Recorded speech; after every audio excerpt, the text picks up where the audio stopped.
I, John, your brother and partner in the tribulation and the kingdom and the patient endurance that are in Jesus, was on the island called Patmos on account of the word of God and the testimony of Jesus. I was in the Spirit on the Lord's day, and I heard behind me a loud voice like a trumpet saying, "Write what you see in a book and send it to the 7 churches, to Ephesus, and to Smyrna, and to Pergamum, and to Thyatira, and to Sardis, and to Philadelphia, and to Laodicea." Then I turned to see the voice that was speaking to me, and on turning, I saw 7 golden lampstands. And in the midst of the lampstands, one like a son of man, clothed with a long robe and with a golden sash around his chest. The hairs of his head were white, like white wool, like snow.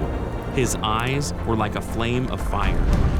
His feet were like burnished bronze, refined in a furnace. And his voice was like the roar of many waters. In his right hand, he held 7 stars. From his mouth came a sharp 2-edged sword.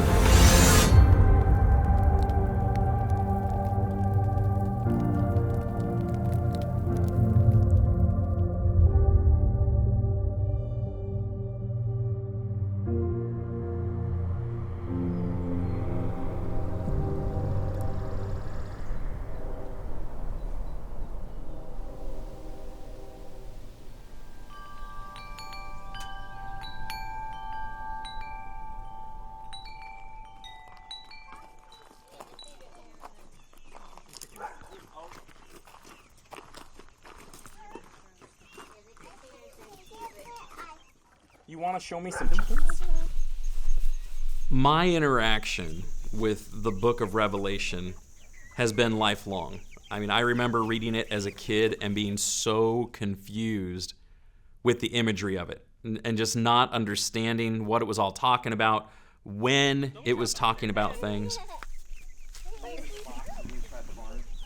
It was just a couple of years ago when my teenage son, we were having a conversation about his Bible and his exposure to the Bible, and asking him, what are some weak spots in your Bible knowledge? And he said, well, there's some places in the prophets in the Old Testament and Revelation. Like, I don't get what it's about. And I was like, I get it.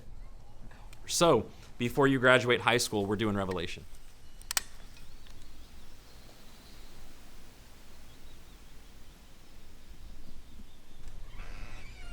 Years ago, I was visiting a congregation where the congregation was taking inventory of their group. The teacher had distributed these little pamphlets asking the members of the church to fill it out and rate their congregation. I opened it up, I was really intrigued. What questions was this guy going to ask? And what he did was he included the 7 churches of Asia. And he included the text. And basically he was asking, if Jesus were to write a letter to our church, which of the 7 would we be? If Jesus were to send me a letter, a personal letter, what would he say? Hey, Caleb, how you doing, man? Hey, man, doing good, thank God. You're up there in New York, you're up there in Brooklyn.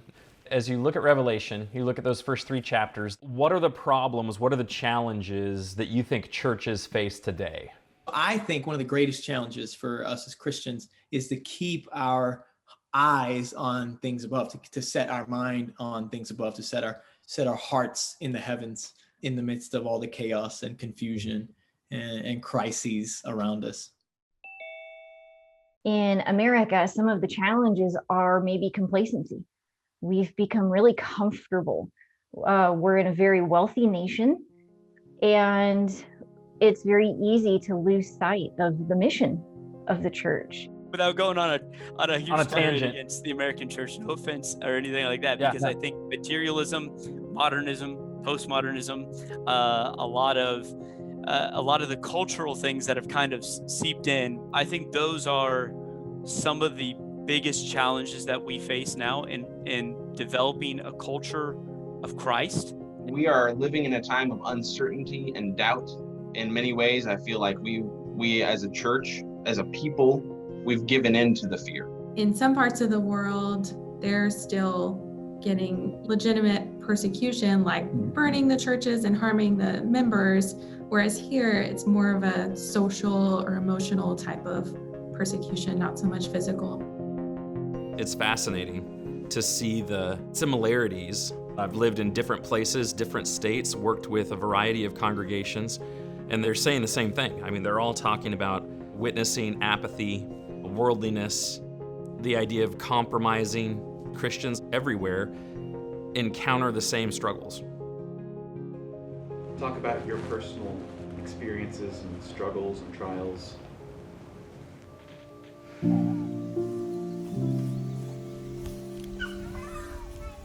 Our family has certainly encountered trials on a personal level, you know, in our own home as we've gone through things with our kids, within our marriage. Please keep their families safe. Especially the idea of long suffering and enduring something for a period of time. We encountered that as we tried to raise our special needs boys.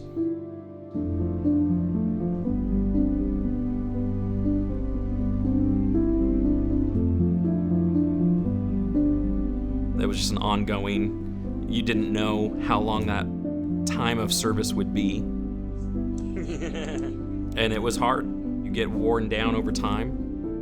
You can feel alone, you can feel isolated, you can mistakenly think that you're the only one. You kind of get tunnel vision, super focused on your circumstances, and you're not as aware of the people around you and what they're going through. Heading to a study. We normally get together once a week over at the coffee shop. We've gone through Daniel and a harmony of the Gospels. I think one of the questions that we need to consider that most people will ask is whether the trials that we're facing are getting more difficult. And I think that's a perspective question. That if you go back and we look at what the saints were going through in the first century, we realize that what they went through was really hard. So I think there is a lot of application and relevance between what those Christians were going through and what our culture is going through. We have been granted as a gift to suffer for him. Pain is a more powerful teacher than pleasure by far. Gets our attention. We are granted the privilege of suffering for Christ's sake.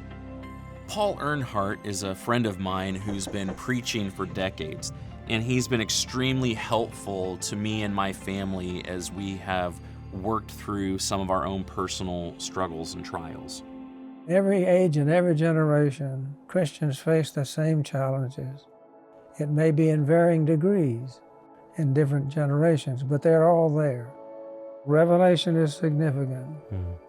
It gives us a vision of a time and place when there are no more tears, Amen. No more sorrows, no more disease, no more death, no more sin. That is the most blessed thought. And he intends these letters to the churches to turn them in their course. There never has been an idyllic time when we could say the churches are all doing well, and certainly things were not perfect in the churches of Asia. There will be opposition. The culture in which we live is never on our side. The gospel is always countercultural. It always will be a minority movement. Jesus did not come into the world to change political systems. He did not come into the world to change economic systems. He did not come into the world to change social institutions. He came into the world to change people. 2 generations from Pentecost, and already this has happened to the churches. Yeah, 2 generations away and you already have Christians that are leaving their first love. Christians that are so complacent, Jesus is just about ready to remove them from his presence. And you have John isolated on an island because of his testimony for Jesus. But the important thing about those letters is he has not given up on them.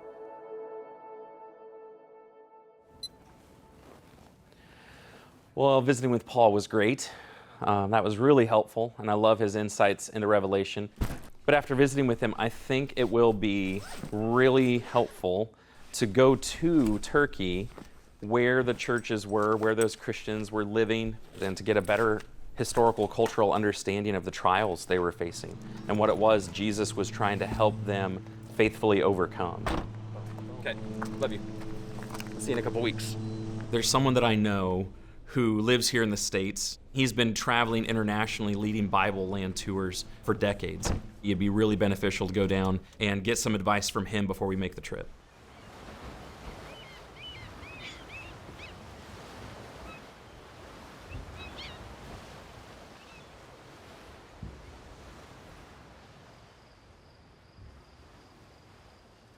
I've got a collection of lamps that gives all periods of lamps. See, so that's Oh, how beautiful. Yeah. So you're beginning to think in terms of 7 lamps. But actually what you have is 7 individual lampstands. So it's the stand, the church holds up the light. So the church is the lampstand holding up the light. Elijah said, you go and tell Ahab, where's Ahab? Ahab's at Jezreel. Where's Jezreel? Right down through there. I've been to every major Bible land country except Persia, except Iran. There's just a difference when you hear somebody talking about the Bible lands, a place they've never been, and somebody who's been there and who is explaining how we went from here to here and the customs we saw, the practices that are still the same as they were in Bible times.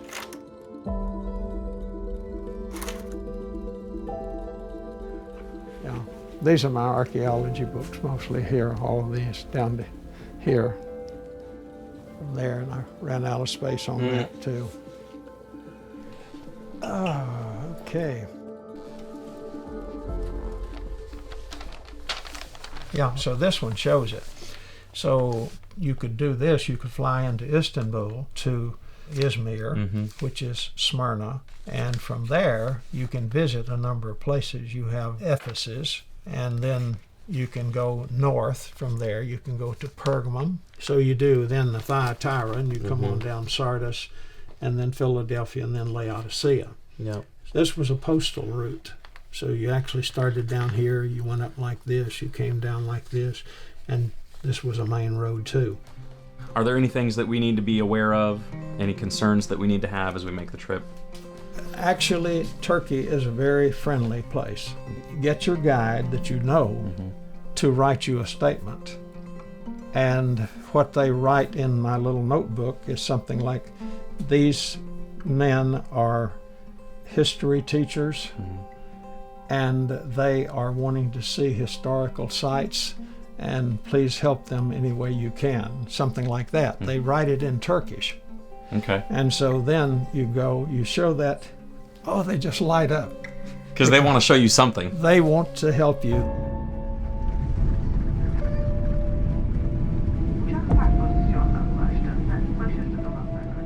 So we've made it to Istanbul. We need to catch our connecting flight to Izmir. We have a little bit of a layover. Hopefully our gear has all made it over there. Here's the team that's going to be making this trip. Going to be a lot of work, a lot of late nights. We've got a lot of luggage to get through the airport, but I think in the end, it's going to be worth everything that we put into it. So even though Asia Minor and Patmos are so close to each other, they're actually 2 different countries. Asia Minor, where those 7 churches were, that is in modern Turkey, and then Patmos is in Greece.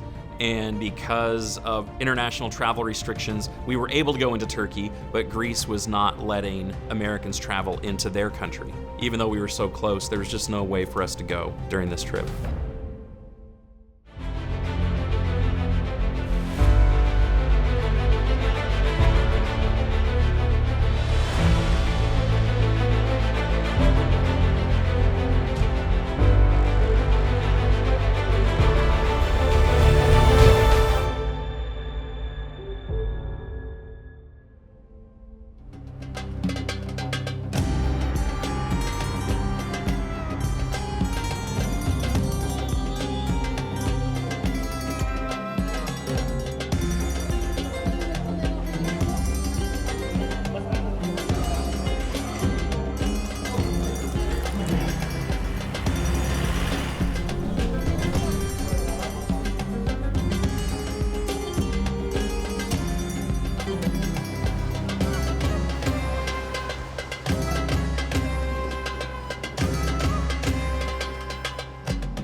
When visiting with Farrell, he mentioned a friend of his that he's known for a while who lives in Turkey.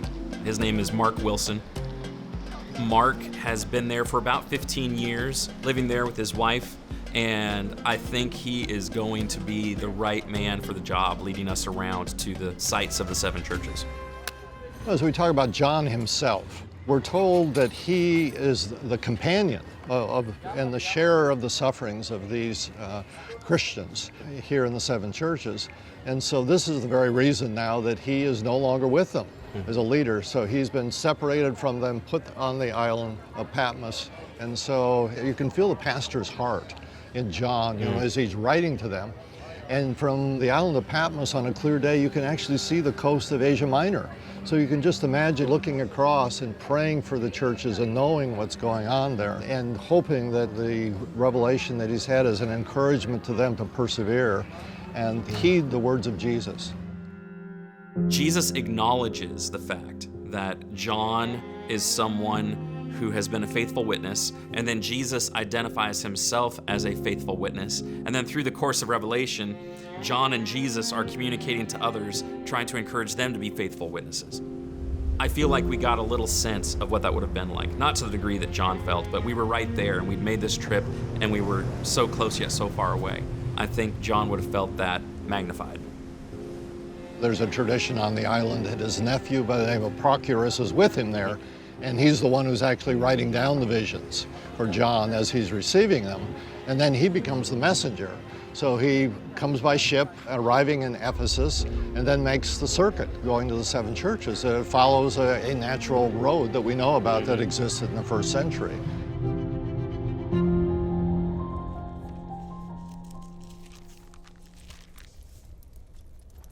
To the angel of the church in Ephesus write, the words of him who holds the 7 stars in his right hand, who walks among the 7 golden lampstands. I know your works, your toil, and your patient endurance, and how you cannot bear with those who are evil, but have tested those who call themselves apostles and are not, and found them to be false. I know you are enduring patiently and bearing up for my name's sake, and you have not grown weary. But I have this against you, that you have abandoned the love you had at first. Remember, therefore, from where you have fallen, repent, and do the works you did at first. If not, I will come to you and remove your lampstand from its place, unless you repent. Yet this you have, you hate the works of the Nicolaitans, which I also hate. He who has an ear, let him hear what the Spirit says to the churches. To the one who conquers, I will grant to eat of the tree of life, which is in the paradise of God.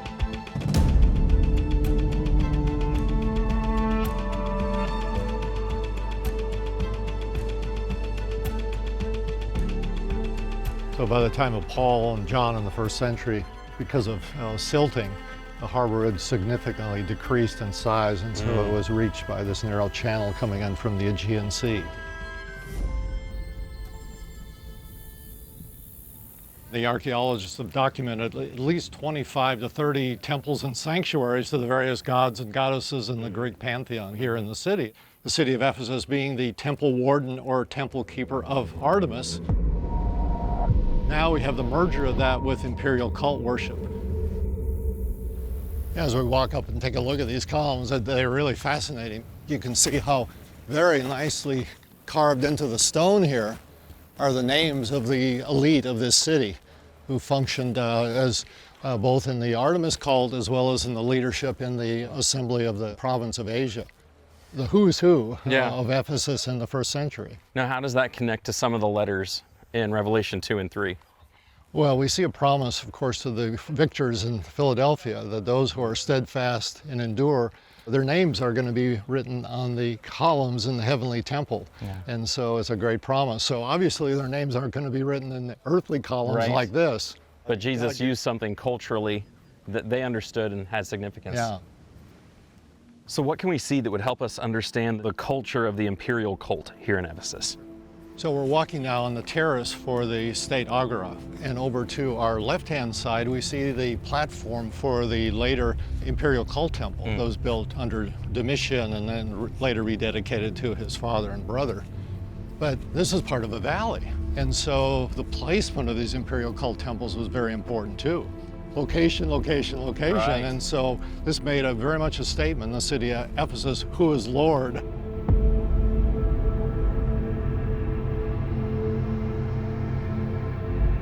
In the museum, you'll see one of the heads from the statues. So these supersized emperors that ruled over this city. You really get a perspective as you stand in front of this monumental structure here, and everyone would see that imperial cult temple. The reason for the emperor worship was not religious, it was political. They were using that system to keep their empire together. And anybody who wouldn't offer incense to the emperor was looked upon as a bad citizen and a dangerous one. We're looking at a beautiful fountain dating to the early 2nd century, and the leading citizen dedicated this to the Emperor Trajan. So any idea what that round thing is? No. The ancients actually understood that the world was round, and so it's the globe, the globus. He's got his foot on it. Yeah, right foot, showing domination. Again, we're looking at symbolism, how important it was of the Roman power in the empire, especially here in the city of Ephesus. This is the Greek goddess of victory. She's got her left arm outstretched, holding something. Any idea what that might be? It looks like a wreath. It is a wreath. The theme of victory, of course, is very important to Revelation. And, huge. The Greek word nikao ends the promises to each of the 7 churches there. To the one who is victorious, the promises that they will receive the crown, or really wreath of life. And then in one of his later visions, John's looking up to heaven and he sees a crowd there. And they're wearing white robes, but what are they holding? Palm branches. So what's Nike holding there? Palm branches. They are the victors. They have overcome and have made their way into the presence of God. So culturally, what's the significance? When would people here in Ephesus have seen someone receiving a wreath? Oh, at the games that would be held regularly in the stadiums here and in many of the cities of the 7 churches. So the idea of athletic competition was very relatable to the audience of Revelation. Yeah, they love their sports just as much as we do today. I don't think it's an overstatement to talk about how impressive it is to walk the streets of Ephesus. All along the way, you would have had these statues and these busts. You would have seen all of these idols placed there. It just would have been overwhelming to walk that street and to see how prolific idolatry was. And it was just in your face.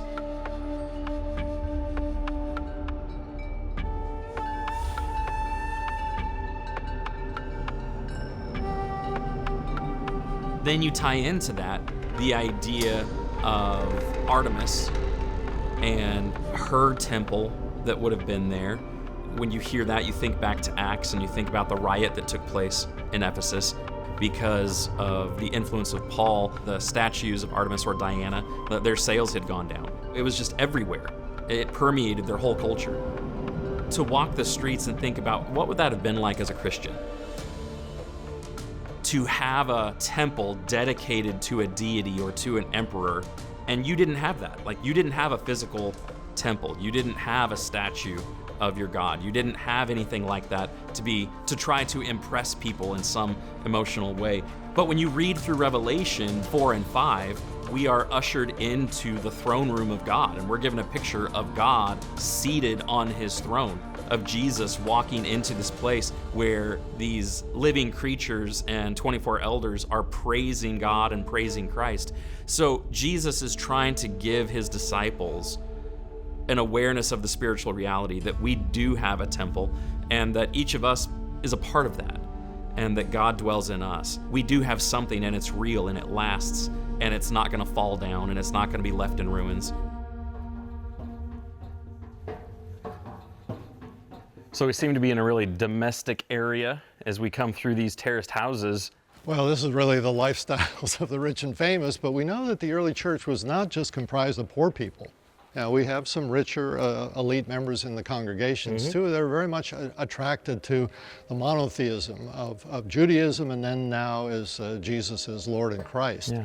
But they kind of give us some idea of some things we read about in Revelation. One of them has to do with dining spaces and the whole issue of eating food sacrificed to idols. Yes. So this would have occurred in a dining hall like we're looking here.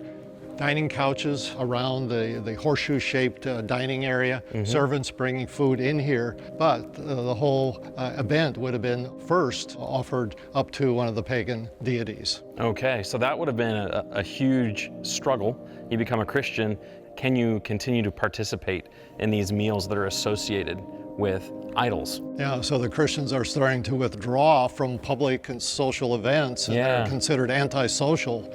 So they're kind of breaking the customs that are accepted. Now, what's this area with all of the columns on the opposite side of the dining hall?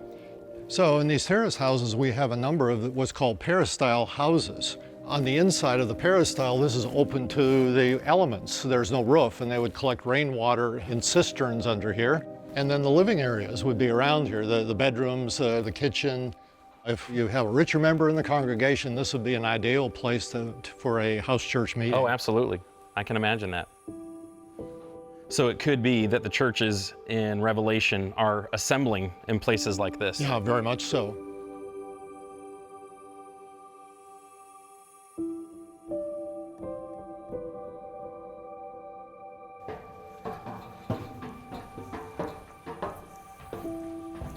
You really get some perspective up here of how large these houses were. They're just one on top of another as we move our way up to the top of the terrace. These rooms, as you can see, were just gorgeously painted, and we can also see signs of redecorating where they chipped away the plaster and then put another layer. So the woman of the house says, hey honey, we need to redecorate. So she does that. So we have examples of that as well. Going through the terraced houses at Ephesus was, I don't know how to describe that. Most people, when they think about going to worship, assembling with their church family, most congregations have a property or a building that they've constructed and they've got a sign out front in their own paved parking lot, and some people have large signs to advertise who they are. But that is not how most congregations get started even today, and that's certainly not how they got started back in the first century. Thinking about a place like this is likely where the congregation there in Ephesus got started, where they're meeting in these open courtyards, they're meeting in these personal homes, in places that can accommodate the size. It's not about trying to have some super impressive place, it's about meeting the needs. Where can we meet? So I thought about that as we were walking through the courtyards and thinking how little has changed between the first century and now.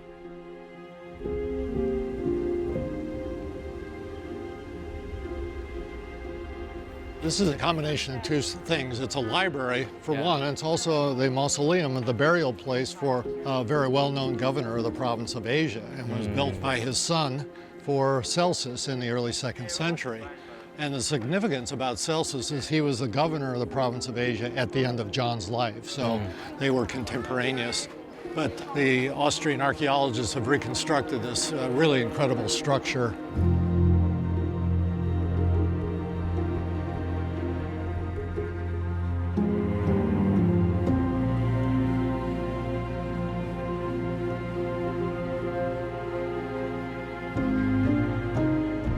We know very clearly, Josephus and other writers tells us that there were Jews in this city, but archaeologically speaking, very little has been found. But when they were excavating here in the library and doing the restoration some years ago, they found this very interesting thing.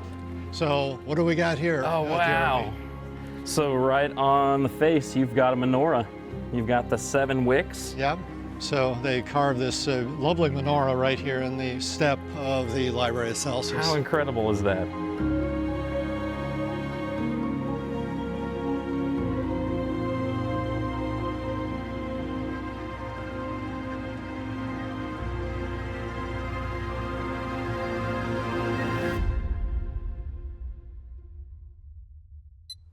To be in Ephesus, to see the city and see how steeped it was in idolatry, the pressure to compromise and try to keep a foot both in the Christian faith, but in idolatry and emperor worship. It would have been hard, and there are pressures in our culture today on Christians to compromise, to soften our message, and to try to make Christianity more palatable, more marketable, more acceptable to people. Hopefully that'll help people relate to the Ephesians and understand that they're just like us. If we were in their shoes, we would be tempted to leave our first love and not be as zealous exclusively for Jesus as we ought to be. So today has been really extraordinary.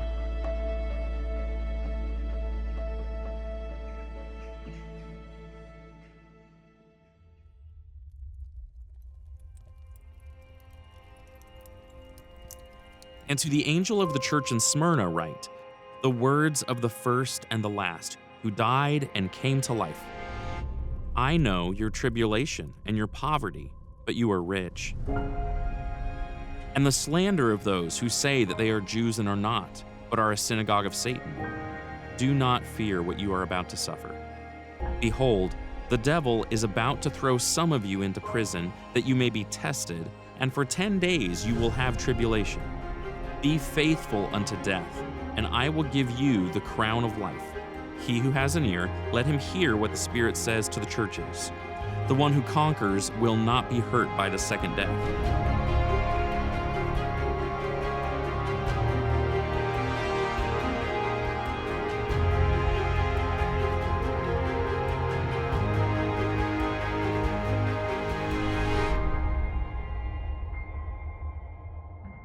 I can already tell that it's going to be invaluable to have Mark with us. He has connections to a lot of different specialists in many of these locations.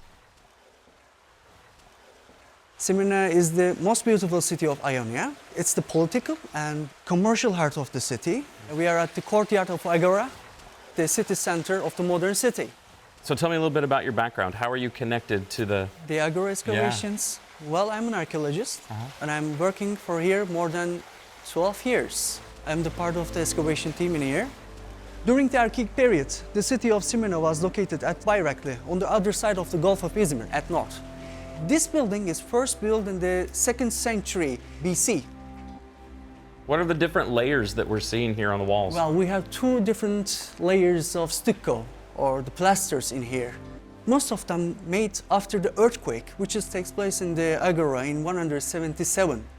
It's a huge earthquake. The whole city is collapsed. So by the generous aids of Marcus Aurelius, the emperor didn't take any taxes for 10 years, and they rebuilt the city in such a small amount of time. So you can see lots of different layers in here just because of the fast reconstructions in here.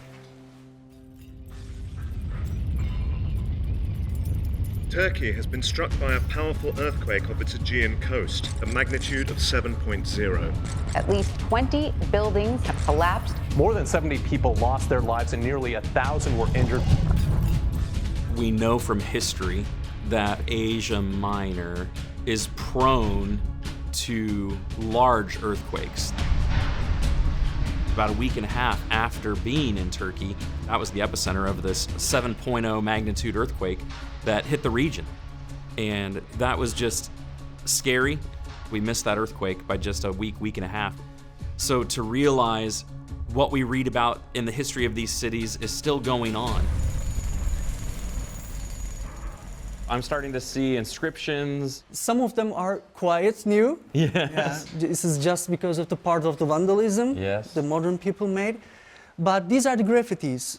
People can imagine the harbor and the ships, so they can come here and depict it. And these areas open to the citizens, the normal people. They are shop vendors. They are tenders. They are trying to selling their goods in here. It's hard to imagine, but there are hundreds of people in here. So when they are selling their goods, they can depict something. And they're not artisans. They're normal people, just like you and me. Now there's some special graffiti that we want to try to see. Yes. Are we able to go in and see that?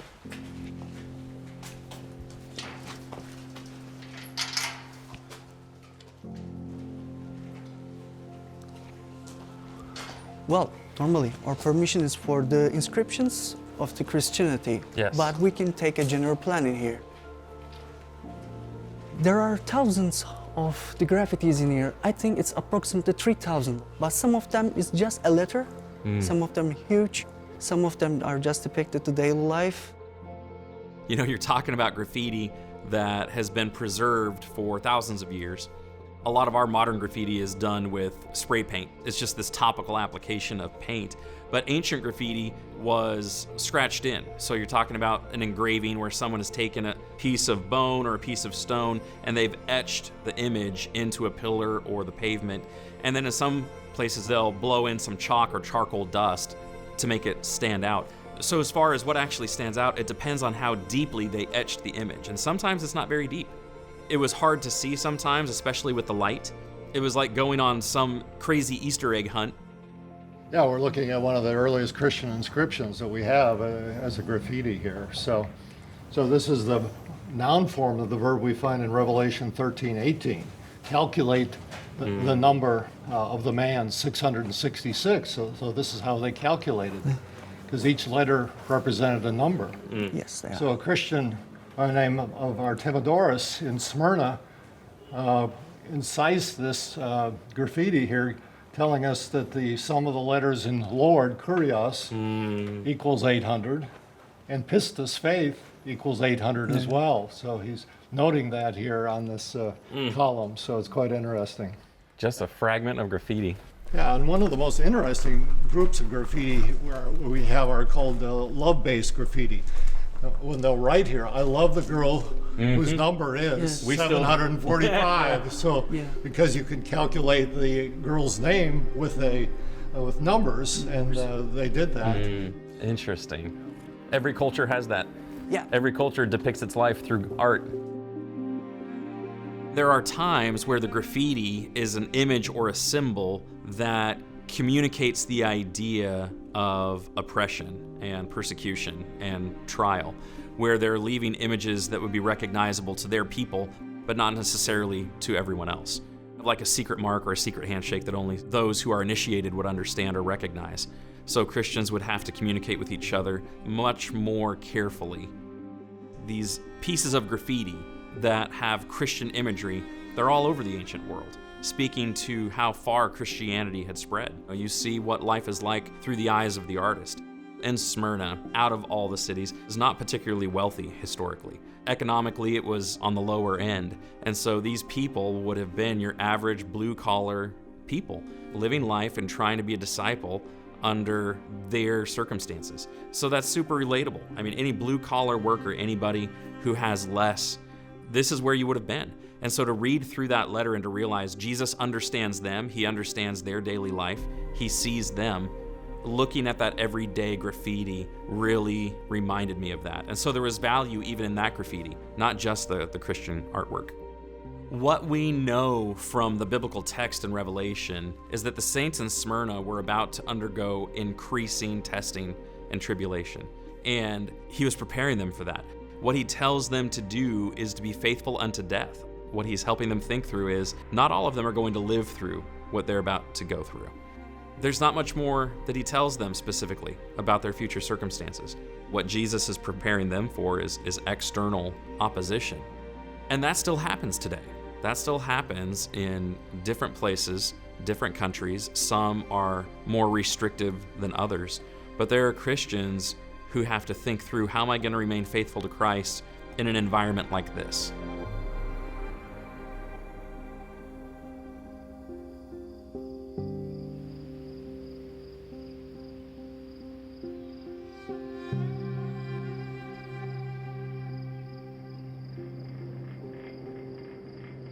I've lived in Tahlequah, Oklahoma all the way up until I was like 25 or so.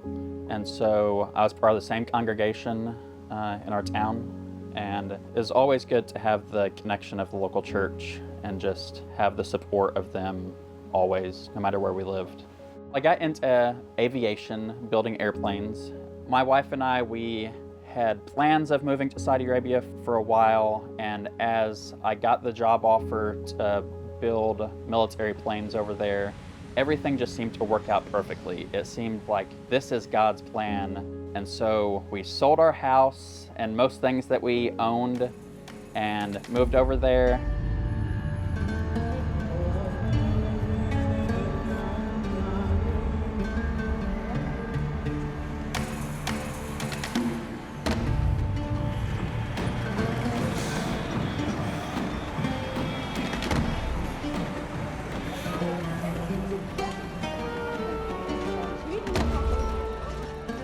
So living in Saudi Arabia as a white woman and a Christian, I always felt, out of place. I always knew that there were people watching me because I stood out.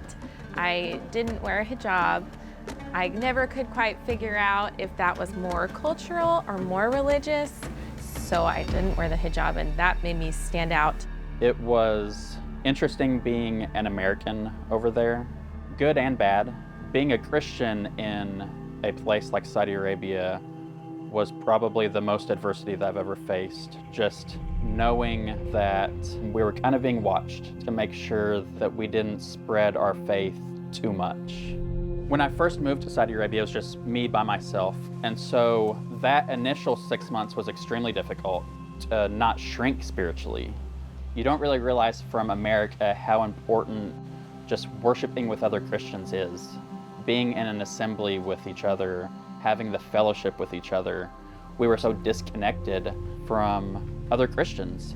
Your faith has to cover your full day, and it was a lot more evident in a place where 5 times a day you hear the Islamic prayers being blared at your apartment from megaphones.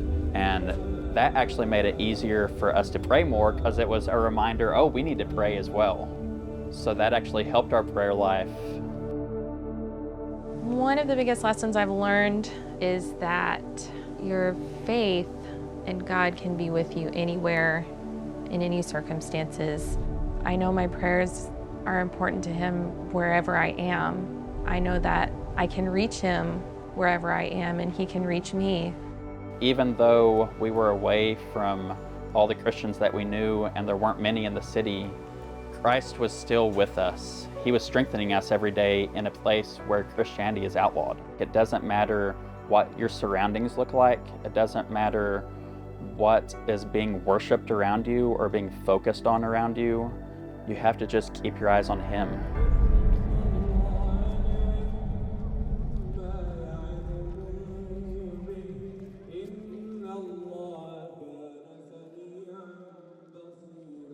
And to the angel of the church in Pergamum write, the words of Him who has the sharp two-edged sword.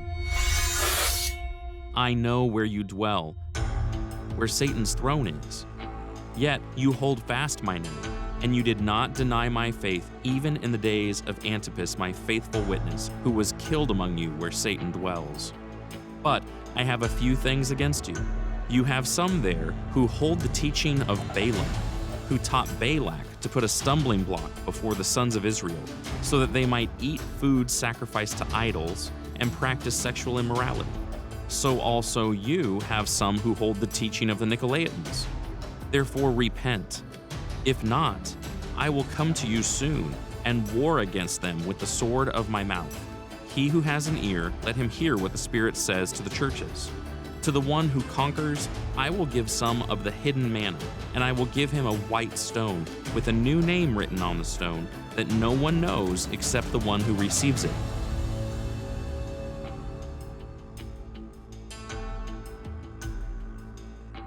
We're up about 1,000 feet over the valley below. Spectacular setting here. Oh, it's incredible. It's one of the most unique cities in the ancient world here at Pergamum. What makes it so unique? Well, the fact that they located the city on this really impregnable fortress up here, and so you can really understand why it's so defensible. Our near view right below us, we have the steepest theater in the Greek world. So how many people could sit there? Somewhere in a neighborhood of 15,000 or so. 15,000. The nosebleed seats way up the top. I mean, that's really an incredible theater there. And then right next to it, a Temple of Dionysus. So these are from the Hellenistic period. So the imperial cult temple, the Trajan temple that's here on the summit of the Acropolis, is the only Roman structure up here. And we're actually going to start walking now through the substructure of that temple. So substructure, you're talking about something that they would have built and expanded on the top. What other examples do we have of that in antiquity? Well, when they were beginning to build it, they didn't have enough room. So they had to expand it to the south using these arches. So this is very similar to what Herod did on the Temple Mount in Jerusalem when he expanded the temple. So talk to me about the significance of the city historically. Yeah, it was founded in the 3rd century BC and became initially a treasury. But then the city developed here, and we have a kingdom called the Attalids that ruled this city for 150 years. And the final king of the Attalids, Attalus III, bequeathed his kingdom to the Romans.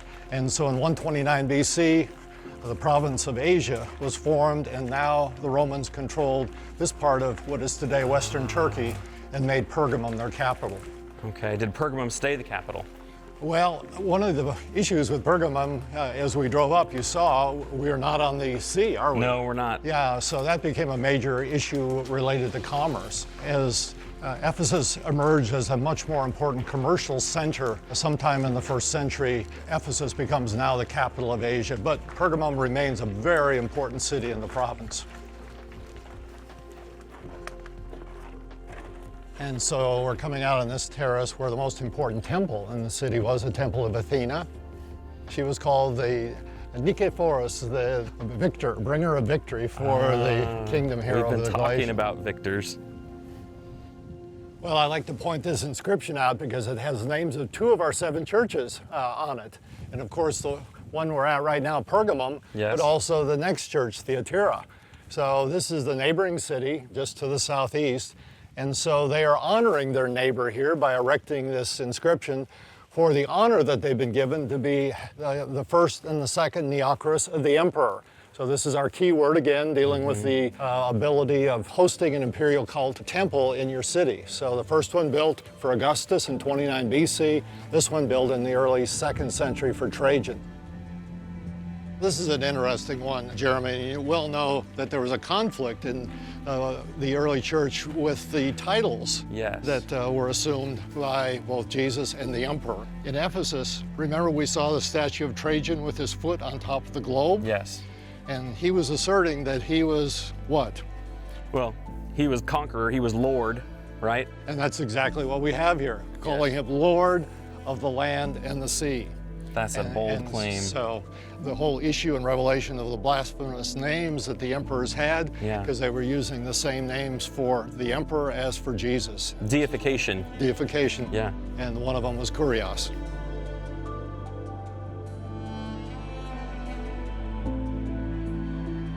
Another big issue in Revelation is the image or statue of the beast. As we look down in the end of this hallway, we see a statue of the Emperor Trajan. His head is missing, and this is a copy of the original ones in the museum.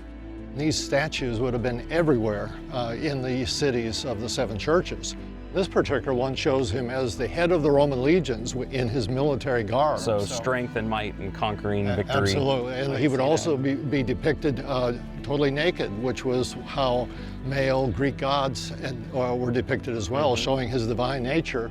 And the other way he was depicted was with a toga on, and he would be the model Roman citizen in his toga. So statues of the emperor would be everywhere. So that gives us great historical context for the book of Revelation and helping us understand that the 1st century Christians were familiar with this imagery. It was all around them. It was all around them, all the time. They were immersed in it, absolutely.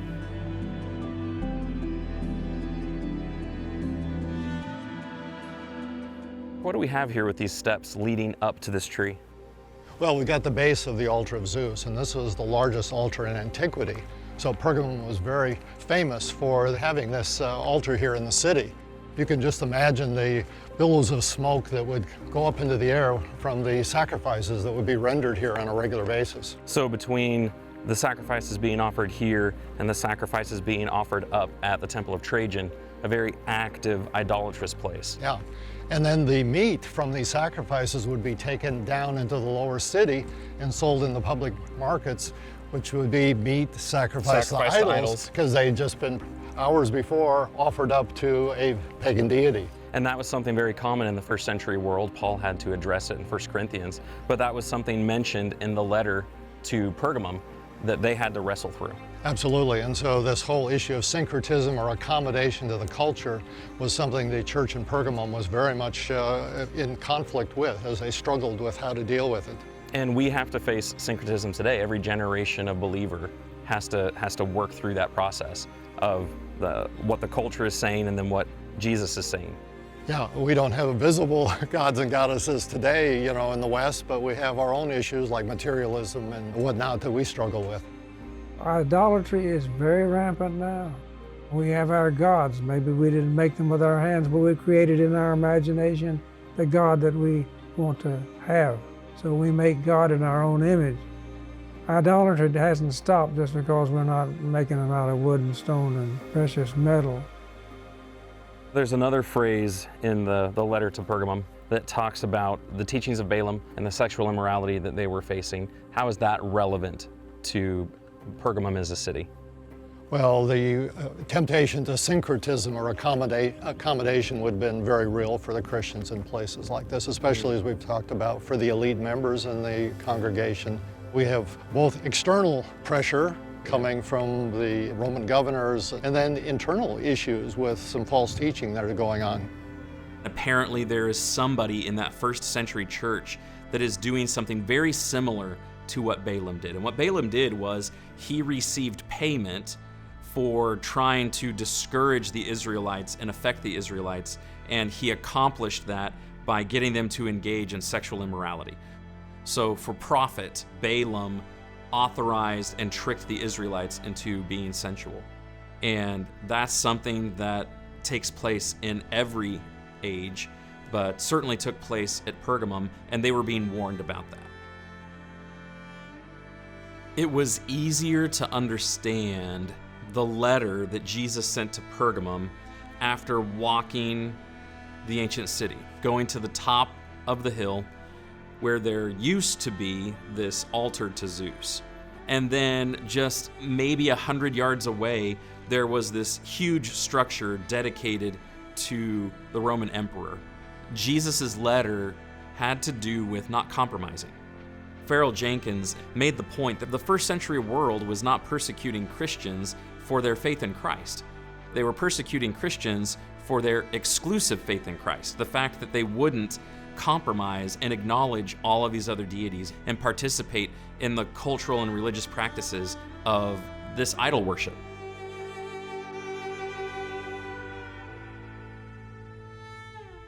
So we are at the Asclepion here at Pergamum, and Dan and Jet are down here talking, but Dan has been excited about coming here this whole project. Why are you so excited to be here? Well, I'm a medical oncologist. I do medical oncology and hematology, so blood and cancer. This is an ancient location of healing. The Asclepion, you'll see the stone columns with the snake wrapped around, generally a staff, and the snake was associated with healing. And we even think about the story of Moses and the bronze serpent. Even modern medicine uses the caduceus as well as the staff of Asclepion. Particularly Galen, one of the fathers of medicine, he actually is famous in the Roman world, was born here in Pergamum.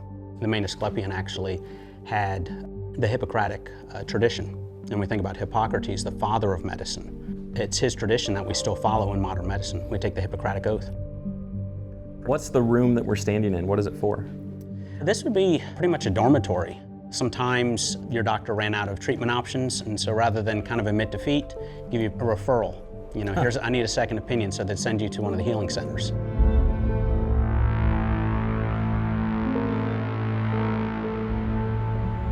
Right around the corner, there's a healing tunnel. Put the patients in there, and a lot of times you would induce a dream sleep, sometimes with some medicines. Healing could actually come through your dreams from the gods. You would actually stay in there, and the priest could be up above, kind of through the skylights, shouting encouraging words down to you. Then on the other side, you had more of the complex. So you had a sacred spring over there. There's a theater. So thinking about Christians in the first century, what would their struggle be? What would their trial be, having your hospital associated with pagan idols, but you're trying to be a follower of Jesus? You need healing, but your doctor's sending you to a place where you're supposed to be looking to a man who had been deified basically over time. And that was definitely against what you were taught, because true healing comes from God. Even what they would consider their hospitals, these places of healing, they were saturated with idolatry.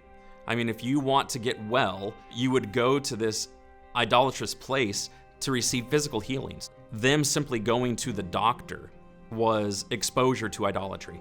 Just driving home the point how much their culture was steeped in these pagan ideas. And how would you as a Christian navigate all of that?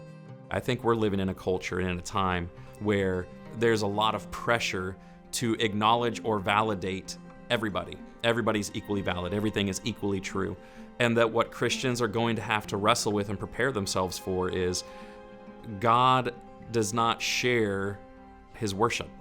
We're only supposed to offer worship to God, and Christ is his son. And there's no ambiguity about that. And so if we're going to be faithful to God, if we're going to be faithful to Christ, then I can't compromise and acknowledge or water down my doctrine to accept these things that aren't real. And there's going to be some cultural pushback on that. There are going to be people that are offended by that. There are people that are going to be upset about that. And what they're upset about isn't the fact that I'm claiming that God is who God is, but the fact that I'm not validating their opinion or their idea or what they want to pursue. So I think there is a lot of application and relevance between Pergamum and what those Christians were going through and what our culture is going through.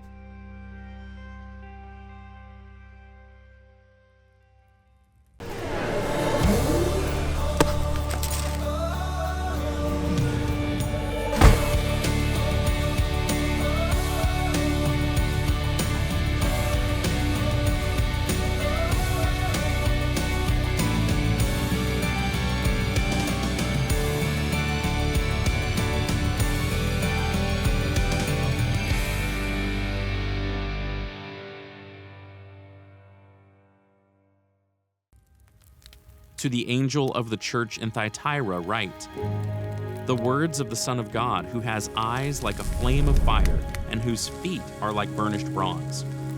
I know your works, your love and faith and service and patient endurance, and that your latter works exceed the first. But I have this against you, that you tolerate that woman Jezebel, who calls herself a prophetess and is teaching and seducing my servants to practice sexual immorality and to eat food sacrificed to idols. I gave her time to repent, but she refuses to repent of her sexual immorality.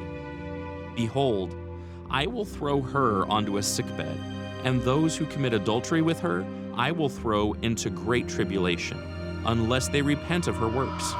And I will strike her children dead, and all the churches will know that I am he who searches mind and heart, and I will give to each of you according to your works. But to the rest of you in Thyatira, who do not hold this teaching, who have not learned what some call the deep things of Satan, to you I say, I do not lay on you any other burden. Only hold fast what you have until I come. The one who conquers and who keeps my works until the end, to him I will give authority over the nations, and he will rule them with a rod of iron, as when earthen pots are broken in pieces, even as I myself have received authority from my Father. And I will give him the morning star. He who has an ear, let him hear what the Spirit says to the churches.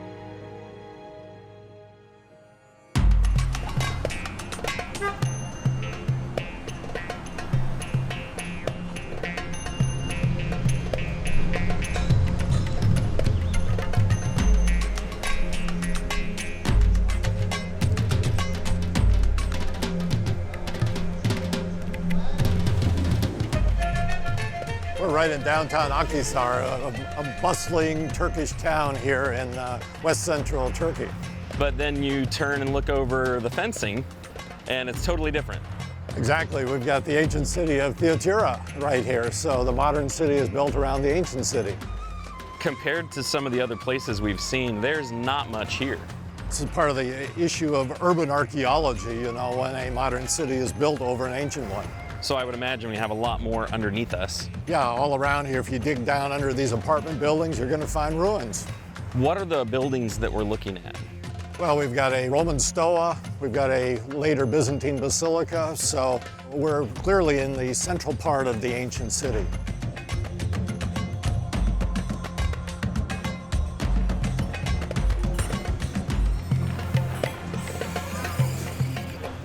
You were explaining the difference between tea and coffee between U.S. and Turkey. Yeah, Turkey is very much a tea culture. So in the mornings, they don't have coffee, they'll have tea. It's only later in the day they'll have coffee, and they'll tend to be not black coffee like we drink, but flavored coffees, sweet coffees. When I think of Turkey, I think about Turkish coffee. Mm-hmm.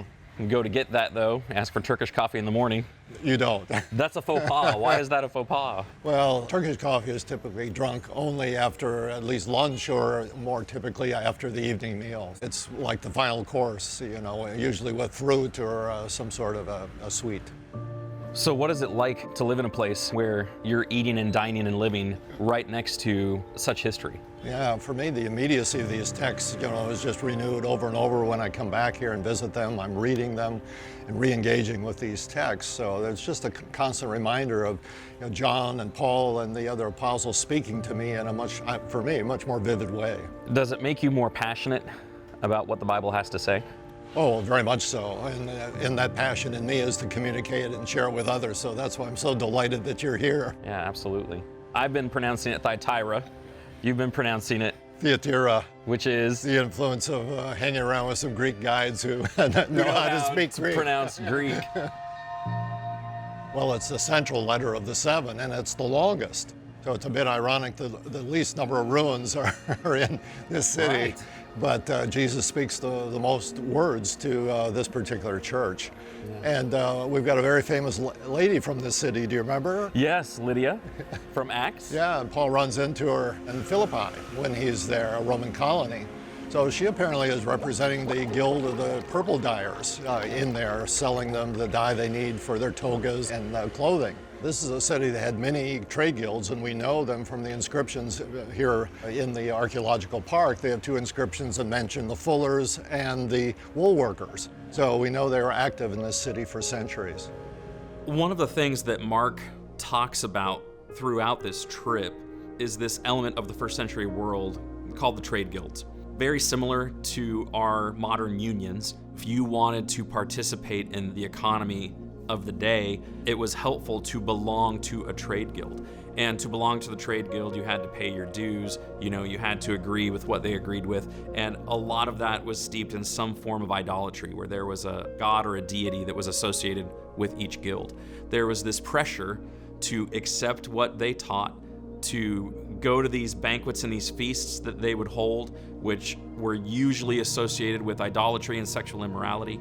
And so as a Christian father, you're trying to provide for your family. You want to be able to work, and you have some kind of skill. It's going to be harder for you to provide for your family if you don't belong to a guild. And so the pressure was just economic. Let's talk about the content of the letter, because it seems like Jesus gets more stern. Yeah, he's really in their face. He really is. What are they struggling with? Well, we have a mention of another Old Testament figure here. Remember, in our last church in Pergamum, we had Balaam. Here we have Jezebel, so that's kind of her symbolic name of a false prophetess now who is again advocating accommodation. So what do? You become a Christian. Can you attend these guild meetings? You might lose your union card if you don't show up. Your networking, all that goes along with being a prosperous business person. Simply disengaging, they were making a comment that they no longer approved of their fellow tradesmen, and their activities. Visiting Thyatira really drove home how easy it would be to be pressured into worldliness, and how Christians would wrestle with that and struggle with that, to compromise just a little bit at a time, and then all of a sudden, the next thing you know, you're like the world.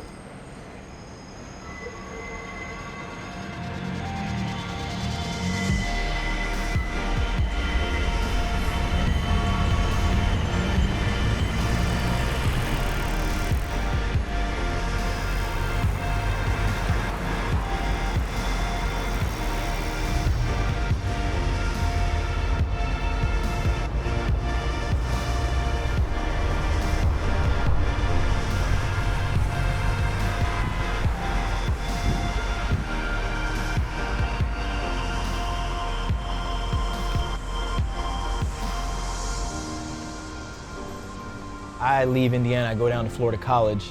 One of the guys who I became friends with at camp also went to Florida College. So I spent a lot of time with him, and his roommate was Roger Polanco. Roger is my brother-in-law, and we both work here in New York City, sharing the gospel with people. Within a week or two of being in New York, I was in love with the city.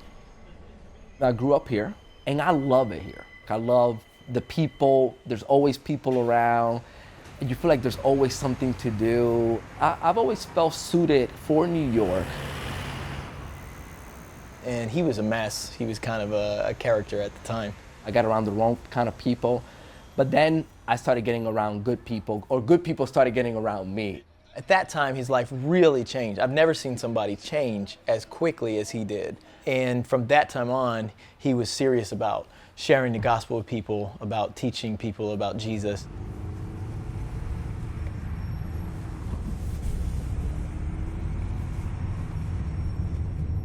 It does its own thing, you know?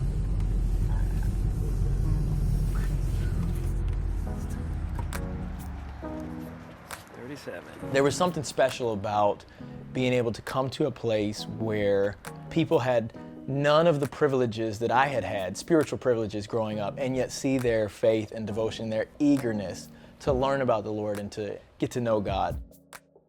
I think the book of Revelation, especially when he's addressing the 7 churches, really helps you to see that, number one, people were part of a local church, that there were differences, but that you lived in that community. Jesus expected you to be there. And I think that's important. And I think there are tremendous benefits from studying the scriptures with people who are different than you.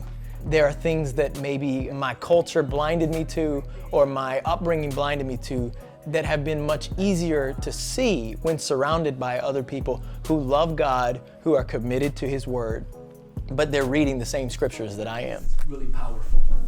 Be imitators of God as beloved children. I think it's hard to be in New York and not be so attracted by whether it is greed or, I think worldliness in general will be one of the things that Jesus was like, okay, we need to get focused on that. There's some changes that we need to make.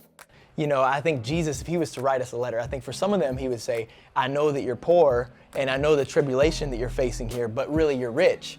For other Christians, I think Jesus would say, hey, I know that you think that you're rich, but really you are desperately poor. So with that, it's much easier, I think, to become captive to the culture that you're living in. The pull of the greed in the city, the pull of the idolization of sex and the idolization of just self is really strong on Christians here, and I think a great challenge for us to fight and to combat. But I think there are tremendous advantages to raising children in a diverse place. Cyprian, what do you want to be when you grow up?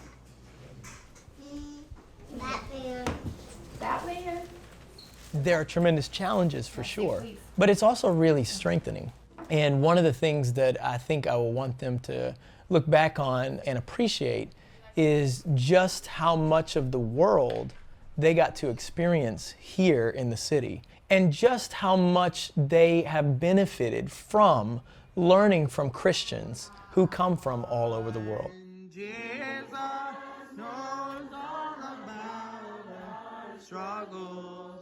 We're blessed to be able to worship with brethren from South America, all over the Caribbean, Africa, the Middle East, Asia. I mean, it's a very diverse church family.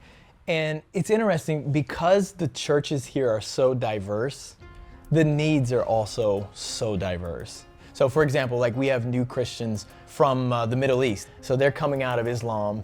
Now they are no longer allowed to return. They had to apply for asylum when they became Christians, because if they were to return, there'd be a good chance that they could be hurt or even killed. So for them, you know, some of what's said to the church is about persevering and enduring, and you know, you're being tested right now, but this is just going to be temporary. Those messages would ring very strong and be very important for them. You know, I came here like young and naive, thinking that I had a lot to offer the city. I think I was pretty unaware of how much the people of this city who love God had to offer me.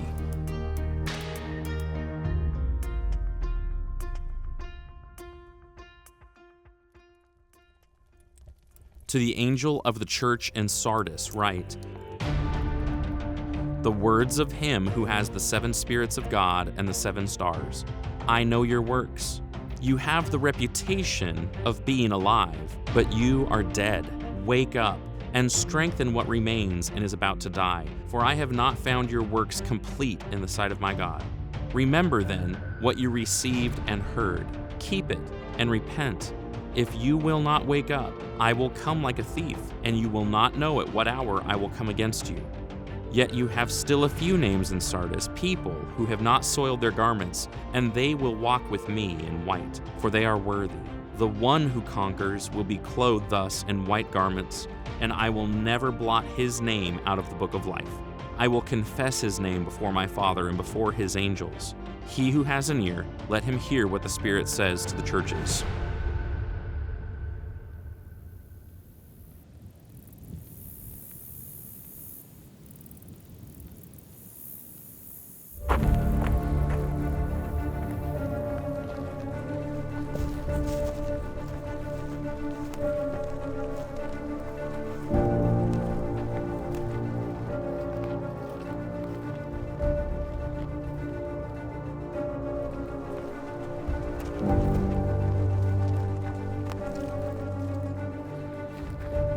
Careful, careful, careful. Yeah. You got it?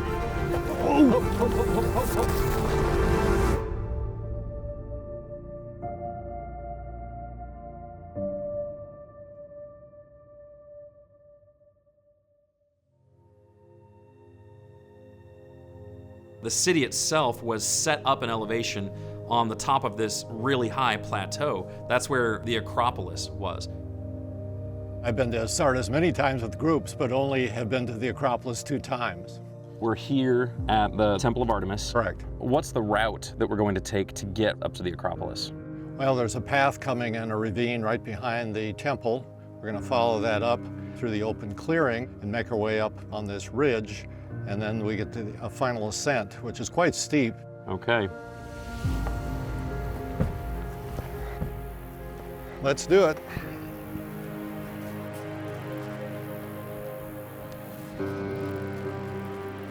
Looking at the terrain, wondering if we could just go straight up there and then around to the right. Yeah, so we'll end up just going straight up through the vineyard. There's a fence line there. Don't tell me we have to go all the way around it. Oh boy. He's close. Well, where's the dog at? Here, let's see. So we've been planning this trip, and then all of a sudden there's this fence, there's a dog barking on the other side, we're burning daylight. Like, this is not what we had planned for. Just be paying attention, guys, because there's that dog.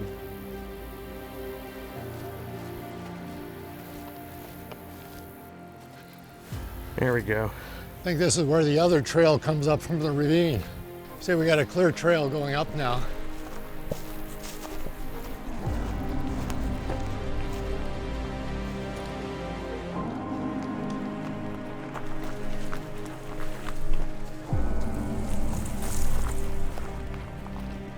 Wow. Well, we're within view. We are within view. It's exciting. Here's the trail switching back. Careful, careful, careful. Yeah. You got it? Oh. Ho, ho, ho, ho, ho, ho. That was not good. Can you get it?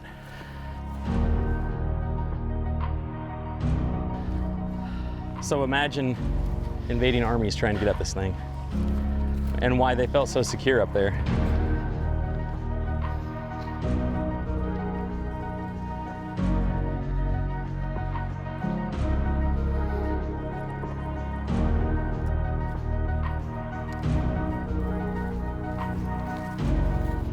Oh, yeah, the view is outstanding.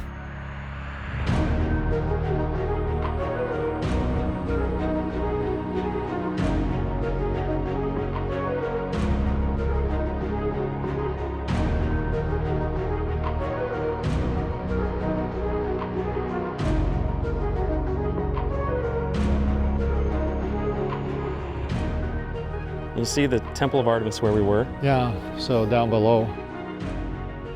seeing the surrounding mountains, seeing the valleys down below, looking down on the temple on one side of the Acropolis, and you could go to the other side of the Acropolis, and you could see the synagogue and the bath. I mean, it was breathtaking.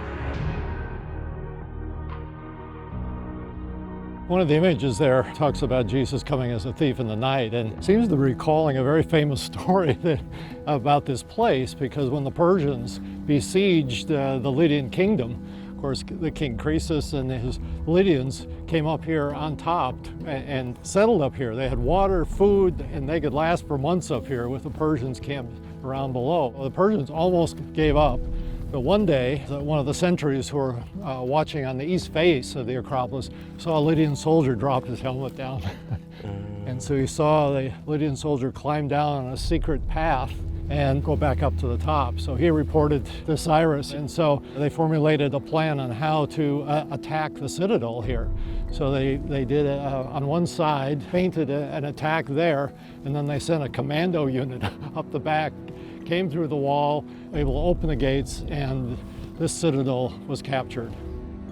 So it seems like in the letter to Sardis, he's playing off of that, but he's warning against prideful self-deception, where you think you're one thing, you think you're strong, you think you're defensible, but really you're not. And that seemed to be going on with the Christians at Sardis. Yeah, the same false sense of security that the Lydians had up here, the Christians now seem to have too, you know, in their walk with Jesus. So you need to be able to see yourself the way the Lord sees you. And it also seems to mention there's a group of the saints there at Sardis that have not given into that self-deception. They really do see themselves the way that they should, humbly. And the admonition to them is to hold fast and to hang on. Yeah, they seem to be kind of a mediocre church, you know, not doing anything really wrong, but they're really not excelling either. Right. So there's some encouragement there. You know, you can be a part of a group that maybe isn't everything that the Lord wants it to be, but he still sees you as faithful. Absolutely. And he hasn't removed you from among his churches yet. Yeah. But there's a warning to repent and make the changes you need to make. Yeah, fire up and get some more passion for following Jesus. I think that's one of the lessons here. After making that strenuous hike and realizing the effort that it took just for our team to try to get up there, I can imagine how the citizens of Sardis would have felt about their location. Like, who on earth would be able to get up there and take them down? They were literally the kings of the hill, but they weren't. Jesus is trying to humble them. He's trying to help them understand. We need to take that lesson to heart as well. It is so easy for us to be prideful, to be more confident in where we are, and we need to be careful of that. We need to take heed lest we fall. And we need to be humble and honest about our strengths and especially our weaknesses.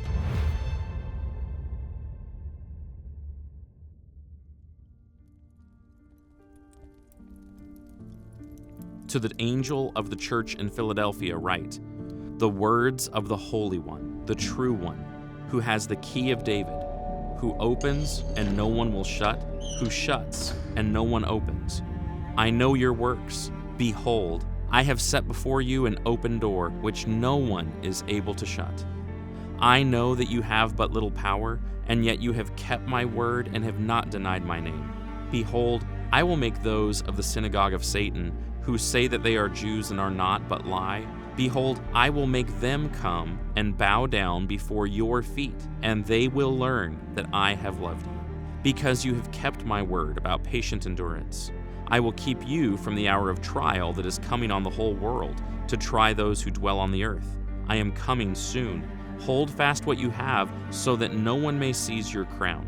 The one who conquers, I will make him a pillar in the temple of my God. Never shall he go out of it. And I will write on him the name of my God, and the name of the city of my God, the New Jerusalem, which comes down from my God out of heaven, and my own new name. He who has an ear, let him hear what the Spirit says to the churches.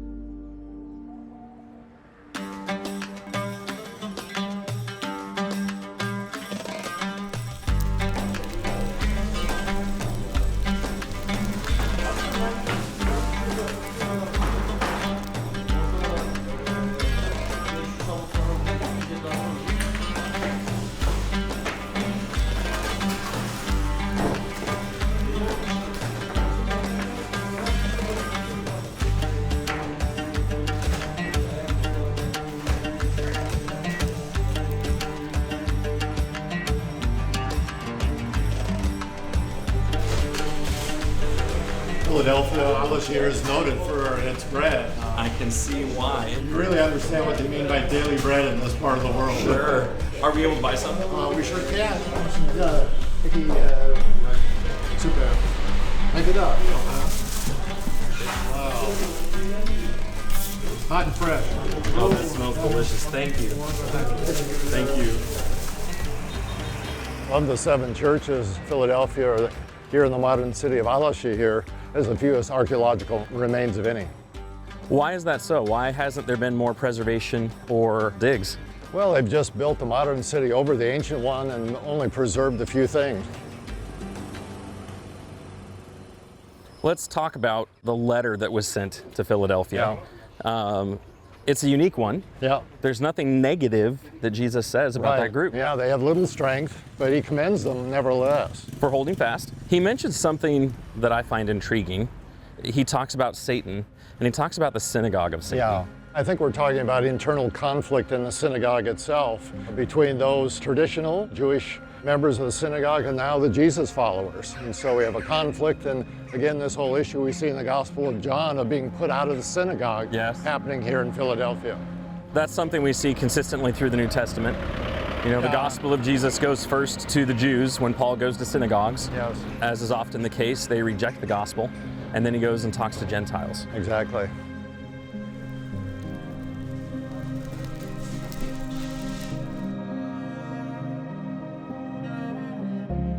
Look at what we got ahead of us here. This is one of the few remains in the city.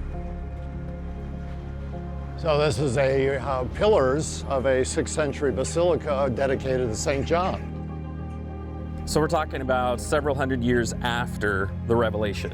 Yeah, so the tradition, the memory of John is preserved here in Philadelphia. I mean, it's beautiful, but it's kind of sad that this is all that there is to see. Yeah, all there is. And they've kind of made an open-air museum, brought in some of the antiquities from the museum, architectural fragments, some inscriptions. So, but this is it. No museum in this town either. Philadelphia is another one of the cities where the town has grown up on top of it and around it. You know, very similar to Smyrna. What's different is there have not been a lot of archaeological digs done there. They haven't done much with the site, and there's just not an interest in developing the site and having even tourism come through. Mark has a close friend, a lady by the name of Ingi, who grew up in Philadelphia, and she has this connection there. This is the Turkish coffee. Yes. In the traditional style. And we always have it with some Turkish delight or chocolate. Ah. Mm-hmm. That's how you do it. Mm-hmm. We've been doing it wrong this whole trip. Philadelphia, the city of brotherly love. That's right. My hometown. It's named after Attalus II Philadelphus, who loved his brother and did not betray his brother Eumenes II. There's not much to see in Philadelphia. Why is that? Why isn't there much to see in Philadelphia? I was born there, and I spent the first 5 years of my life, and I still have relatives there. First of all, awareness is missing. And then the other thing, there were excavations only at a temple up Toptepe and the theater and the prehistoric mound, only for like 5-6 years, and it didn't last longer. Everybody's home is on top of some ruins, so in the past they were rebuilding. Of course, in the past the houses were 1 story or 2 story. Then I grew up with stories, oh, there are tunnels under this way, under that way, and we got a torch, we went this far, but we were scared, we came back. I grew up with these stories. That's amazing. But it's difficult to say that there's nothing to see there, but there's all things to say about it. Right. There was a Jewish presence in Philadelphia. All these 7 churches had a Jewish presence because for a monotheistic religion like Christianity to find some roots in the ground, you do need to have some background, you know, and that's Judaism.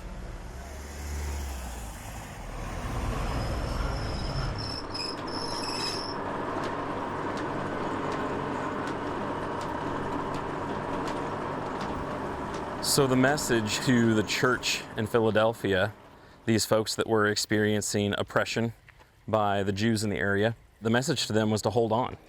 Yeah, absolutely. Keep doing what you're doing. Don't grow weary. I think that's a message that any Christian in any era would benefit from hearing. We've seen a number of columns in temples, haven't we? Everywhere. Everywhere. There's a promise to the faithful, the victors here in Philadelphia, that if they continue on and endure, they're going to become columns in the temple of God. So what a precious promise. But very different, because instead of a broken down remnant of a column or a pillar laying on the ground, we're talking about being a pillar or a column in a heavenly temple that's never going to fall apart. Exactly. So pillars represent strength, stability, even in earthquakes. Yeah. They know how to anchor them, and how we're anchored in Jesus. Oh, that's a fantastic illustration. The letter that Jesus sent to Philadelphia is super encouraging, but it's sent to this city that is smaller and even in its original setting, maybe a little bit less significant. It's to these people where he does not have something to say to condemn them or correct them. He doesn't offer any kind of rebuke. It's just flat out encouragement from start to finish, where he's encouraging them to hang on. Jesus, as he looks at these churches, he's not impressed with size. He's not impressed with wealth. The thing that Jesus values is faithfulness. And so he praises them for their faithfulness and encourages them to hang on and hold fast and to endure. And I think that's a lesson that we need to take. Jesus is not impressed with our attendance size. He's not impressed with the size of our building, the location of our building. He's not impressed with how much money a congregation contributes on a weekly basis or an annual basis. That's not what he's worried about. But what he is impressed with is faithfulness, especially faithfulness that can endure any kind of trial.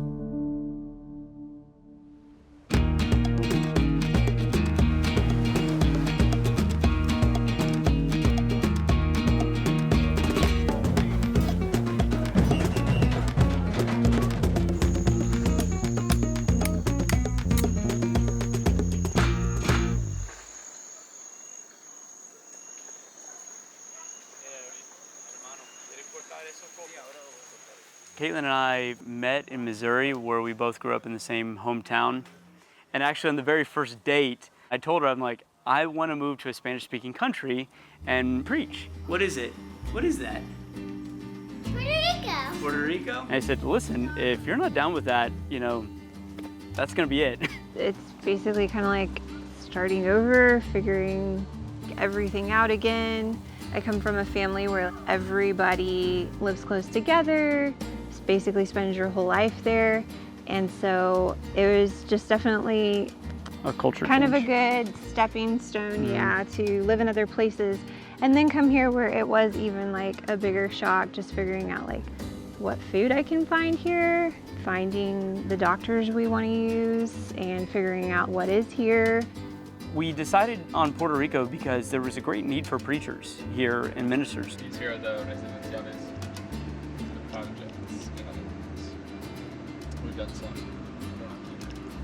I've known Eric for a long time and elated that they were able to come, and we're thankful for their dedication to this work. And we've definitely bonded and worked together at overcoming trials. 2017 was rather difficult for us. The latest track brings the hurricane eventually across Puerto Rico. This is one of the strongest hurricanes so far this season. Everything is going down. We've lost all communication, we've lost power. We're hunkered down and waiting for this to pass. Category 4 when it came here, the eye of the hurricane actually passed over San Sebastian, and it just devastated everything.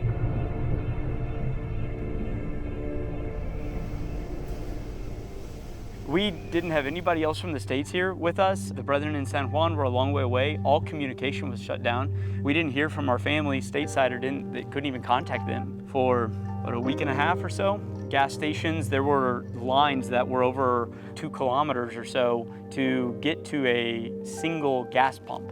People were camping out like multiple nights at gas stations just to get gas to run their generators, to have any electricity. It was super scary, and we both asked ourselves, what are we doing here? We had to do some real soul searching, and we had to really understand why we were here and be convinced about why we were here. We have to remember the mission. If we're here for a good purpose, we can't be deterred from that purpose. We have to remain resolute. We have to persevere.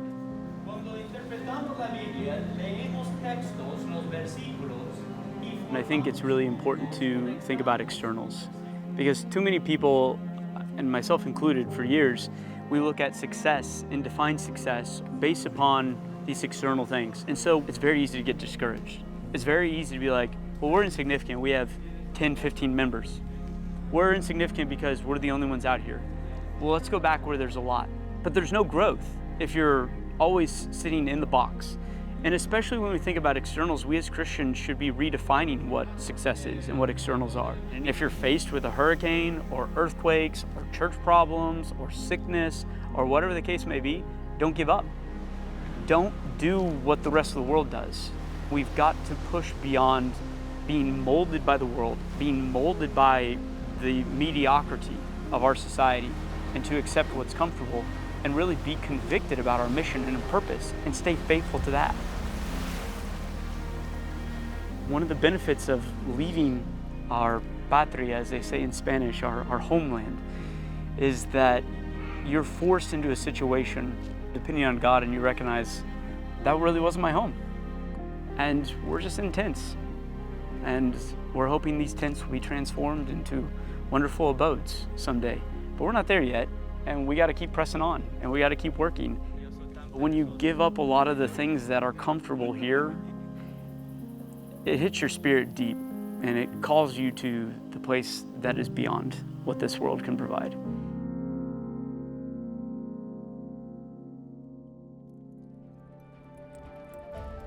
To the angel of the church in Laodicea write, the words of the Amen, the faithful and true witness, the beginning of God's creation.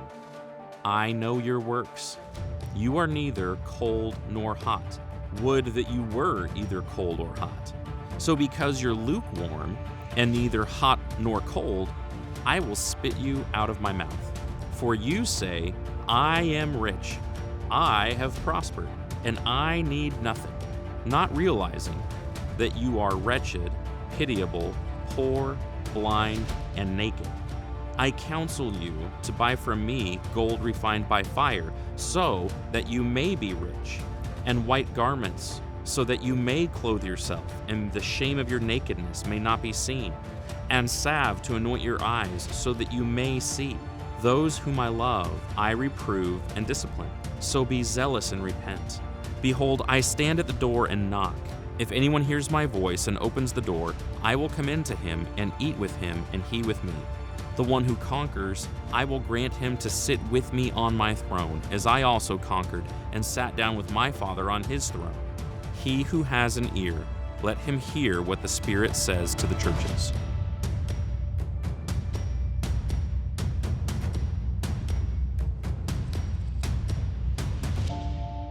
Now we're in the last of the cities of the seven churches.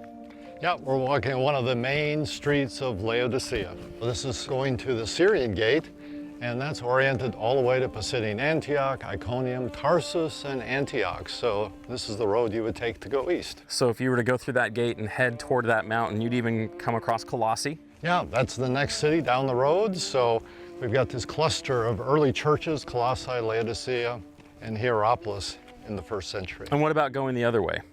So the west gate is the gate to Ephesus. This is the main superhighway of the ancient world.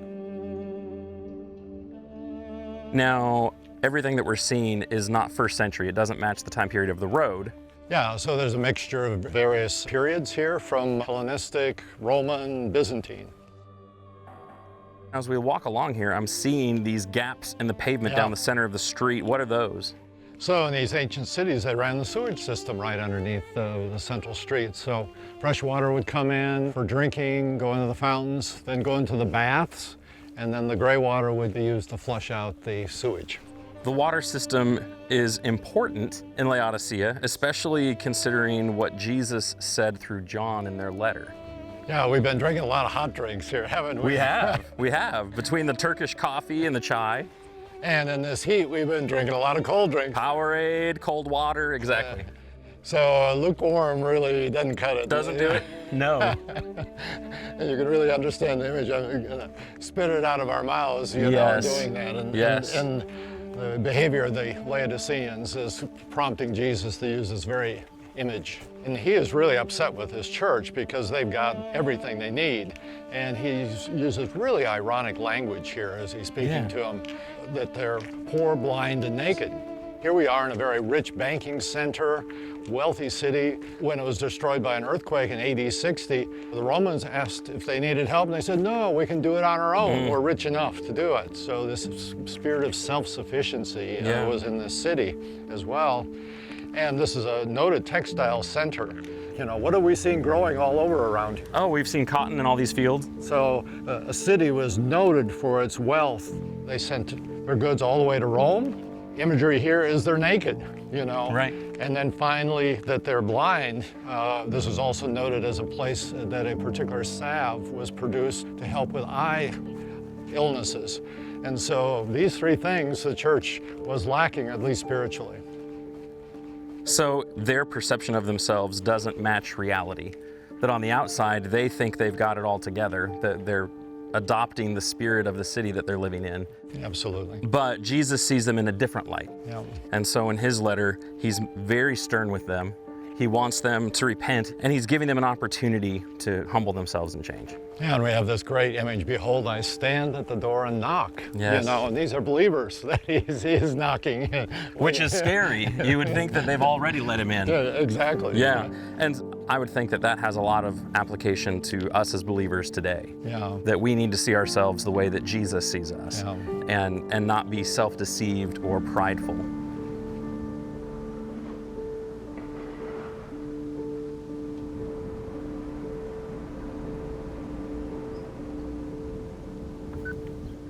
Now we're rolling. Jesus references this hot and cold water. There would have been really refreshing water down at Colossae. Over at Hierapolis, you have the thermal springs.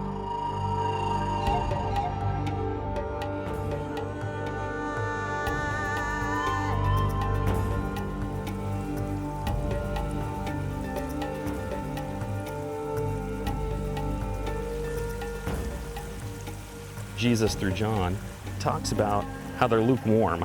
And just within about 5 or 6 miles on different sides of Laodicea, you had the natural hot springs here with the boiling hot water. And then at the base of one of the mountains, another few miles away, they had Colossae, which had some incredibly cold water. It looks like snow, but it's not. It is so hard and thick. These mineral deposits that the springs have been bringing up for thousands of years. He used imagery that was familiar to them and their culture, and we're here at one of them. So they had these great visuals that they were familiar with that made them think of hot and cold, but Jesus is calling them lukewarm, that if they don't repent and change, he's going to spit them out of his mouth. Jesus is not saying that hot water is better than cold water or cold water is better than hot water. He said that he wished that they were either cold or hot. He's saying, I wish that you were useful, that you were one of these extremes that were beneficial and productive, not this mediocre, half-hearted in-between. They're coasting. There's no zeal. They're going through the motions. And Jesus is asking them to get off the fence.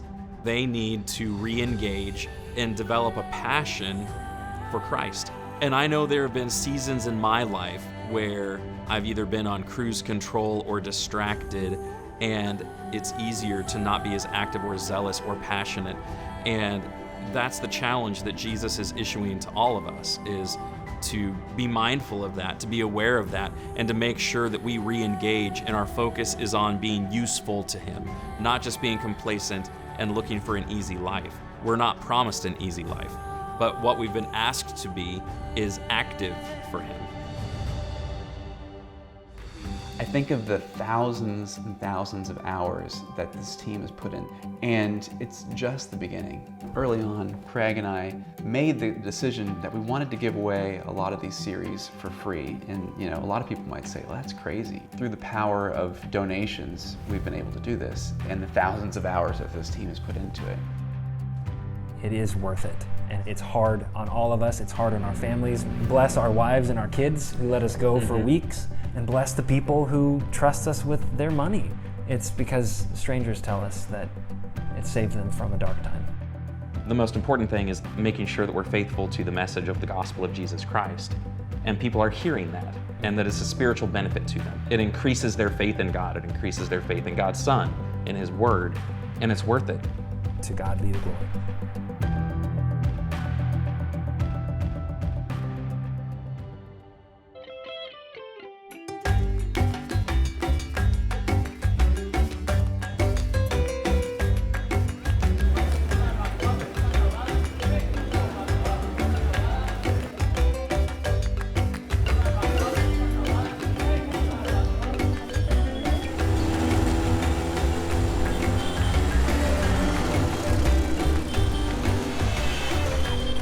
My parents are both Christians. I was baptized maybe in early high school and convinced that the gospel was true and I needed to live my life to Jesus. But shortly after, I think because of influences in school, there were a lot of elements of complacency that I experienced in my faith. And then I met my husband, Dan. I was compelled by his faith to reconsider and evaluate my own. What I saw when I first met her to who she was just a couple years later was just a dramatic difference and a dramatic change. And that made me just so confident thinking about, all right, what if I could know this person and be close to this person for the next decade, the next 2, 3, the rest of my life? Dan and I grew closer and grew a companionship, got married, and throughout the time of our marriage and relationship, we knew that going overseas was something that we wanted to do. I think in my heart, I recognized that there were areas of spiritual just inadequacy and lapse that I had. And talking to Dan, I saw something different. Dan's way of teaching and influencing people was very much a day-to-day in people's lives all the time, all hours of the day. And so that was definitely a lifestyle change that was really different than what I expected. Chapter 6, Papa God, where they're not heaven. Now you one grand, not God. When we were first aware of a potential meet in Sierra Leone, when both of us were there and we were talking with the people and studying with them and just getting to know them, I think both of us were just touched by the eagerness that they had to learn and grow, the deep desire they had for God's Word. Loving Jesus, stand by me. Stand by me.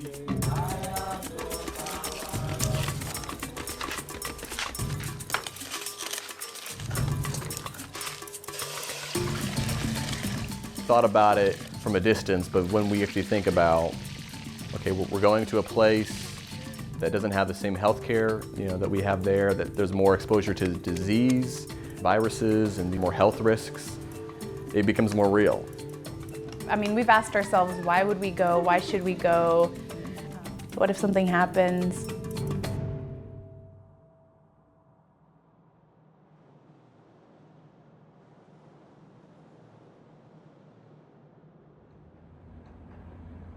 I don't want to be dramatic about it, but it was probably one of the worst, most miserable nights I've had.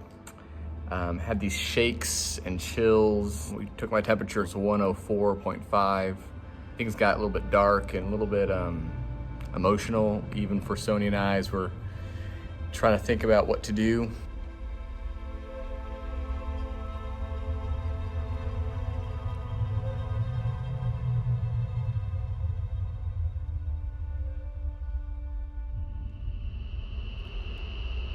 On the drive to Freetown today, some pretty dark thoughts and emotions were running through my mind, and been crying a lot. Just it's been one of the most testing weeks of my life. I think this experience revealed some kinks in my armor and in my faith, and I intend wholeheartedly to learn from them and to grow from this experience. Down the tube and into Eden's body to fix her problems. Yeah. Couldn't be more thankful for Sonia. She's just taken amazing care of me. I'm so thankful for Sean and for Abby Reich, our good friends and our co-workers here in Sierra Leone, enabled Sonia to be able to then take care of me. If risk and if health and safety were the number one priority and God intended it to be the number one priority, then Jesus would never have left heaven. The apostles would never have fulfilled the Great Commission. There's a knowledge that Jesus has about me and about what I do and where I live. And that just reminds me, no matter how lonely it gets at times, or how difficult, or how scared, or how challenging it can be, knowing that the Lord knows that and is aware of that, it brings courage.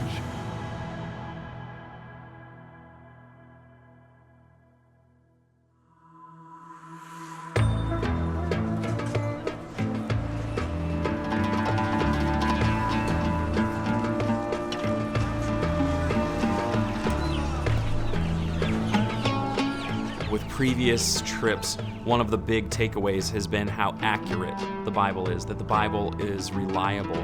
But the assumption that we had going in, specifically with the 7 churches of Asia and Revelation, was that God's word was relevant. Even though these letters were written thousands of years ago, God's word is what it claims to be. It's God-breathed, it's living and active, and it applies even to us. What has it been like for you to build a home and build a life here in Turkey? You know, it's been really rewarding. I feel like we're living the dream, you know. Yeah. So many New Testament scholars would love to be in our shoes, to Yes. be able to interact and be in this living history that's ongoing. And you saw excavations.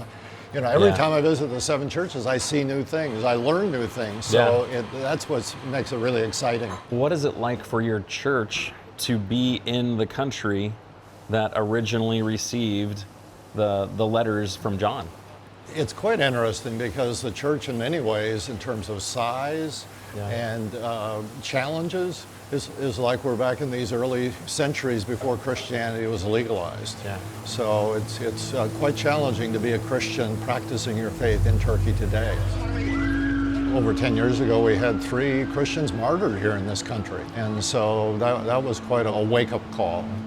I was at the funeral for one of them, and you know, you read about Antipas dying, you know, in the book of Revelation, and other martyrs in the early church, but to have it, you know, right in your own community, it was really quite a wake-up call.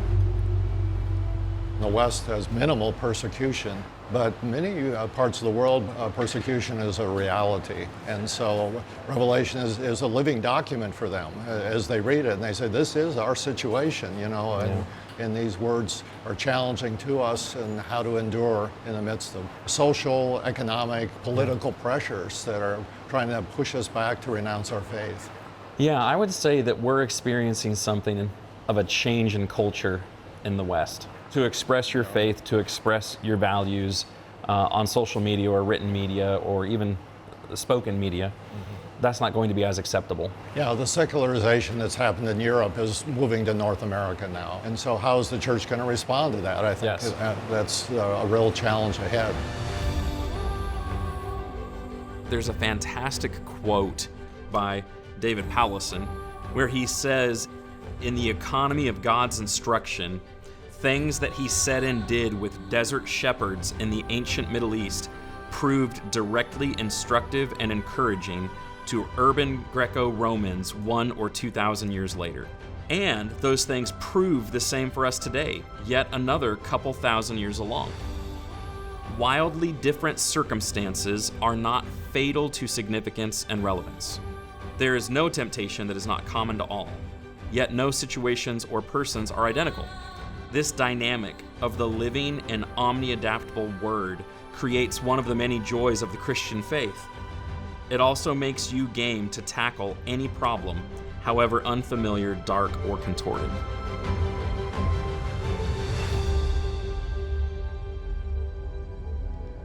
We've got a culture that will say, because we're removed by thousands of years, it doesn't apply to us. Or because it was written to this culture of people, it doesn't apply to us. That's absolutely not the case when it comes to God's Word. Because it's inspired, it's written for all people, all time, while it still acknowledges we live in a different place, in a different culture, in a different millennium.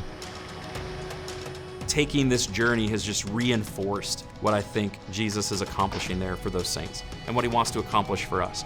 He wants his people to understand that life here on earth is not always going to be easy. It's just not. He has not promised his disciples an easy life. He has promised them a full life. He's promised them abundant life. He's promised to be with them, and that's one of the things that he's trying to communicate. There are things going on behind the scenes that we don't always understand or see, but he knows them, and he's engaged with them. He wants us to have a better perspective. And so what you see through the book of Revelation and the 7 churches is you see a Jesus who understands, he's aware, and he knows. He sees every single one of us and the unique struggles that we're going through.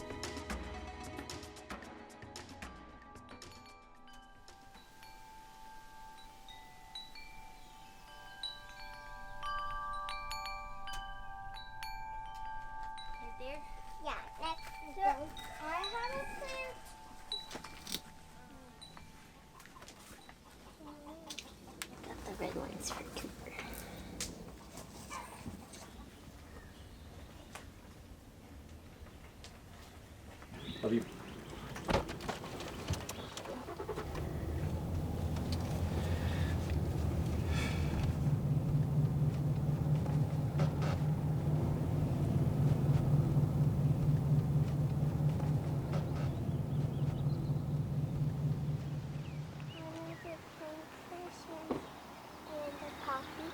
You want a puppy? You want a yellow puppy?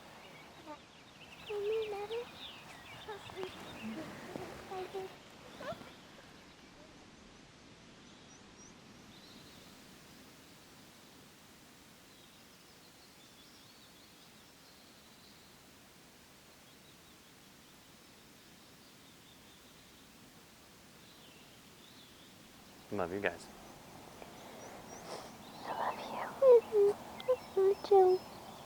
We don't like this message of you're going to suffer, but that's in Revelation. We've got to get through the tough times, and if we got some tough times ahead, that's okay. Our God is greater than all that. And if we're looking at him, we know things are going to turn out all right. So I'm afraid sometimes we don't take a look where we need to look. We look at things that are around us, and all things, it looks like everything nailed down is coming loose. Some people that were on a ship in the South Seas, and a storm came up, and it was really ripping and tearing. One of the passengers said, somebody needs to go talk to the captain. He came back and he said, I have seen the captain's face, and all is well. Jesus really tries to expand people's perception of him. He's not this weak person from history who died. He's this victor who's overcome. There is a lost and dying world, and they need to hear about Jesus. And we need to do a better job reaching out to them with the good news of the gospel of Jesus Christ. That it's not enough just to show up and make sure we take a seat every week in our local congregations, but we need to get busy, and we need to take our faith seriously. It's not just one aspect of our life, it's supposed to be our life. And so all of those things just come to life in Revelation, and I think it's fitting that Revelation is the book that closes out the New Testament. So what do you think? Can the church today overcome the world? The point of Revelation is that our Savior has already overcome the world. He's already won, and what we need to do is to be faithful to him to participate in that victory.